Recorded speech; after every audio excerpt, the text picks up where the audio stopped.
भी ने अपनी लाइफ में कभी ना कभी WWE को तो देखा ही है और हो सकता है कि आज भी कई लोग WWE के फैंस हों। आज ये बिलियन डॉलर्स बिजनेस 180 से ज्यादा देशों में किसी ना किसी फॉर्म में मौजूद है, जिससे उनकी अच्छी खासी कमाई भी होती है।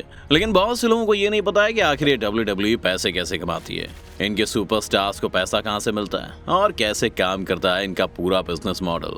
तो आज यही सब जानेंगे इस वीडियो में, तो अंत तक जरूर बने रहिएगा हमारे साथ। लेकिन वीडियो शुरू होने से पहले अगर आप चैनल पर नए हैं या आपने अभी तक चैनल को सब्सक्राइब नहीं किया है तो चैनल को सब्सक्राइब करना और बेल आइकॉन दबाना बिल्कुल ना भूलें। तो WWE के बारे में पहले ये जान लेते हैं कि आखिर ये कंपनी है किसकी। WWE की शुरुआत आज से 70 साल पहले यानी कि 1952 में की गई थी। इस कंपनी को जेस मैकमैन एंड टूट्स मॉन्ड नाम के दो दोस्तों ने कैपिटल रेसलिंग के नाम से किया था। इसके बाद 1979 में इसका नाम बदलकर वर्ल्ड रेसलिंग फेडरेशन यानी WWF कर दिया गया। तब जेस के बेटे जेम्स ने कंपनी को चलाना शुरू कर दिया था। 1982 में कंपनी इसके करंट चेयरमैन और जेस मैकमैन के पोते विंस मैकमैन के हाथ में आ गई थी। 1985 में पहली बार रेसलमेनिया को इंट्रोड्यूस किया गया, जो तब से अब तक चला आ रहा है। और 2002 में फाइनली WWF का नाम बदलकर WWE यानी वर्ल्ड रेसलिंग एंटरटेनमेंट कर दिया गया, क्योंकि वर्ल्ड वाइड लाइफ फंड को WWF की शॉर्ट फॉर्म यूज करने की परमिशन मिल गई थी और इन्हें नाम छोड़ना पड़ा। आज WWE पूरी दुनिया की सबसे बड़ी कंपनी है और आज भी इसके 70% शेयर मैकमैन फैमिली के पास ही है, जिसमें विंस मैकमैन, उनके बेटे शेन मैकमैन और उनकी बेटी स्टीफनी और ट्रिपल एच भी शामिल हैं। अब देखते हैं कि आखिर ये बिजनेस चलता कैसे है, क्योंकि WWE एक पब्लिसिटी लिस्टेड कंपनी है, इसीलिए लोग हर साल अपने शेयर होल्डर्स के लिए एक एनुअल रिपोर्ट जारी करते हैं, जिसमें जनवरी से दिसंबर तक के बीच की सारी कमाई लिस्टेड होती है। WWE के रेवेन्यू में एक बड़ा रोल मीडिया का है, फिर चाहे वो अलग अलग तरह के टीवी चैनल्स को ब्रॉडकास्टिंग राइट्स देना हो, WWE नेटवर्क से उनकी कमाई हो या फिर कुछ और, ये सभी कुछ मीडिया के अंडर आता है। और इस तरह से उनकी 2021 में 936 मिलियन डॉलर्स या कहें 7,489 करोड़ की कमाई हुई थी, जो कि इनके रेवेन्यू का 85% था। वैसे अगर पिछले 2 सालों से कंपेयर किया जाए तो 2020 में इन्हें अपने मीडिया डिवीजन से 868.2 मिलियन और 2019 में 743 मिलियन डॉलर्स की कमाई हुई थी। यानी हर साल कंपनी को 100 मिलियन डॉलर्स या कहें 800 करोड़ रुपए का रेवेन्यू से ज्यादा मिल रहा है। अब इस मीडिया डिवीजन को थोड़ा सा डिटेल में समझते हैं। इस मीडिया डिवीजन में इनका एक अहम प्लेयर है, वो है WWE नेटवर्क।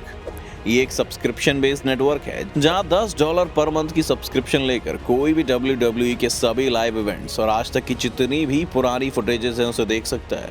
WWE नेटवर्क में इतने पुराने मैचेस के अलावा कई सारी documentaries, behind the scenes, interview समेत 380 घंटों का मटेरियल है और दुनिया में कोई भी इंसान इनका सब्सक्रिप्शन ले सकता है। एक एस्टीमेट के मुताबिक अभी WWE नेटवर्क के पास दुनिया भर में 15 लाख पेड सब्सक्राइबर्स हैं, जो कि इनकी कमाई के लिए बहुत ही अच्छा है। मीडिया डिवीजन में जो अगली चीज इनकी जेब भरती है वो है रॉ, स्मैकडाउन एंड NXT के शोज, जिन्हें ब्रॉडकास्ट करने के राइट ये अलग से टीवी चैनल्स व प्लेटफॉर्म्स को बेचते हैं। अगर आप रॉ की बात करें जो हर मंडे को आता है और हम इंडिया में ट्यूसडे को देखते हैं, उसके अभी तक 1450 एपिसोड से ज्यादा रिलीज हो चुके हैं और ये अब भी काफी पॉपुलर है। इसके अलावा स्मैकडाउन भी फ्राइडेज को देखने को मिलता है और ये टीवी हिस्ट्री का दूसरा सबसे लंबा चलने वाला वीकली प्रोग्राम है। आप जानते हैं पहला कौन सा है? WWE का ही रॉ। तो कोई छोटी मोटी चीज नहीं है WWE। ये सभी प्रोग्राम्स दुनिया भर में इस वक्त 30 से ज्यादा लैंग्वेजेस में अवेलेबल हैं, तो आप समझ ही सकते हैं कि इनकी रीच कितनी ज्यादा है। इसके अलावा 85 मिलियन से ज्यादा सब्सक्राइबर्स के साथ WWE दुनिया का सबसे बड़ा स्पोर्टिंग यूट्यूब चैनल है, जिसने 2021 में 15 बिलियन से ज्यादा व्यूज जनरेट किए थे। और यहाँ से भी ना सिर्फ इनकी फैन बेस बनती है, बल्कि उन्हें एक अच्छा खासा रेवेन्यू भी आता है। अब आते हैं इनके लाइव इवेंट्स पर। सिर्फ लाइव इवेंट से ही 2021 में इन्होंने 57.8 मिलियन डॉलर्स यानी कि 462 करोड़ से ज्यादा का रेवेन्यू जनरेट किया था, जिसमें टिकट सेल्स और बाकी कई तरह की चीजें शामिल हैं। पैंडेमिक की वजह से अभी ये नंबर काफी कम है, जैसे कि 2020 में ये नंबर सिर्फ 19.9 मिलियन डॉलर्स ही था और 2021 में जब लोगों ने बाहर निकलना शुरू किया तो ये 57.8 मिलियन तक पहुंचा। अगर हम पैंडेमिक से पहले के आंकड़े देखें तो 2019 में इन्होंने लाइव इवेंट्स में 125.6 मिलियन की कमाई की थी और 2022 में शायद वो दोबारा इसी नंबर को टच कर जाए या हो सकता है कि इससे आगे भी निकल जाए।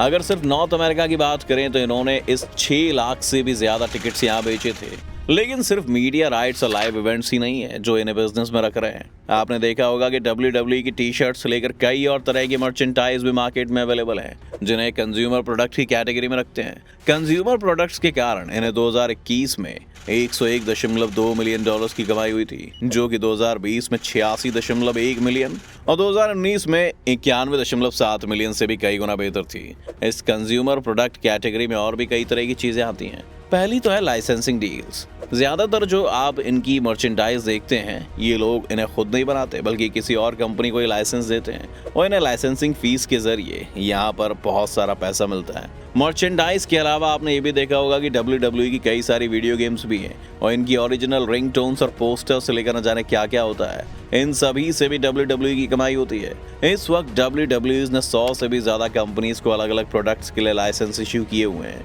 और अब तो ये अपनी NFTs भी लाने वाले हैं, जो शायद इनके रेवेन्यू को और बढ़ा दें। अगर ई-कॉमर्स प्लेटफॉर्म्स की बात करें तो इनके पास एक WWE शॉप भी है, जहां से आप डायरेक्टली जाकर इनके प्रोडक्ट्स खरीद सकते हैं। अलग अलग ई-कॉमर्स प्लेटफॉर्म से इन लोगों ने 2021 में 5.86 लाख से ज्यादा प्रोडक्ट्स प्रोसेस किए थे और 2020 में तो ये नंबर 7 लाख के आंकड़े को भी पार कर गया था। तो इस तरह से जो WWE कंपनी है वो पैसा कमाती है, लेकिन WWE का एक बड़ा पार्ट WWE के सुपरस्टार रेसलर्स हैं। WWE के सभी स्टार्स को अलग अलग तरह के कॉन्ट्रैक्ट्स के थ्रू कंपनी में रखा जाता है, जो इस बात पर डिपेंड करता है कि कौन कितना बड़ा स्टार है।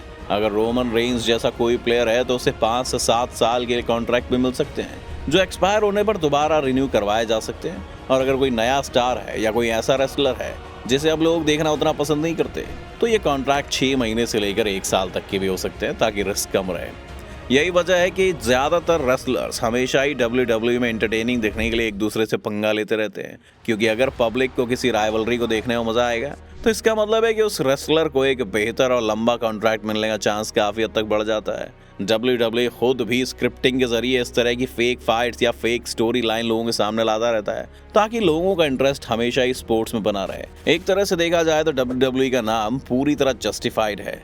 ये एक एंटरटेनमेंट प्रोग्राम है, ठीक उसी तरह जिस तरह बिग बॉस है। बस फर्क ये है कि WWE थोड़ा ज्यादा एंटरटेनिंग लगता है। तो एक तरह से देखा जाए तो यही है WWE का प्रॉपर बिजनेस मॉडल और उनकी रेवेन्यू स्ट्रीम्स, जिन्हें हमेशा पंप अप करने के लिए ये लोग कई सारी कंट्रोवर्सीज और सोशल मीडिया कैंपेन्स का सहारा लेते रहते हैं। हाल ही के सालों में इन्होंने इंडिया समेत कई और मार्केट्स में भी एग्रेसिवली पुश करना शुरू कर दिया है। तो देखते हैं कि आने वाले वक्त में WWE किन हाइट्स तक पहुंचेगा।